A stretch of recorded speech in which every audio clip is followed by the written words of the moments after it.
క్రైస్తవ విశ్వాసంలో ఉన్న మనం, దేవుని ప్రజలమని చెప్పుకుంటున్న మనం, దేవుడు మనల్ని నాయకులుగా నిలబెట్టిన తర్వాత, దేవుడు మనల్ని ప్రవక్తలుగా నిలబెట్టిన తర్వాత, దేవుడు ప్రజల మీదకి వెళ్ళామా, దేవుడి చిత్తానికి వ్యతిరేకంగా వెళ్ళామా, బిలాముకు పట్టిన గతే పడుతుంది. చాలా జాగ్రత్త.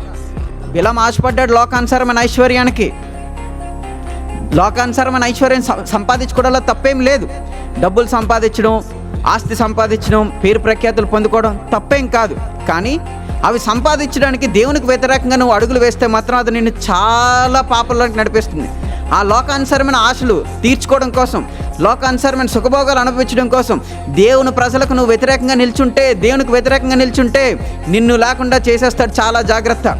యేసుక్రీస్తు ప్రభుల వారు ప్రేమామయుడే కాదని ఎవరు చెప్పారు? యేసు ప్రభు క్షమించేవాడే కాదని ఎవరు చెప్పారు? యేసు ప్రభు కాపాడేవాడే, యేసు ప్రభు కరుణించేవాడే కాదని ఎవరు చెప్పారు? కానీ ఆయన కోపం నీ మీద రగులుకుంటే నిన్ను కాపాడేవాడు కూడా లేడని చాలా జాగ్రత్తగా చూసుకోవాలి.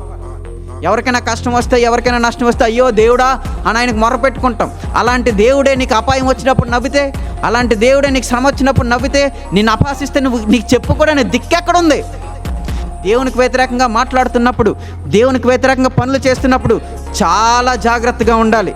ఏం చేస్తున్నావో చూసుకోవాలి. నువ్వు ఎవరికి వ్యతిరేకంగా ఉన్నావో చూసుకోవాలి. దేవుడు నీ పక్షంగా ఉంటే విరోధి ఎవడు లేడు.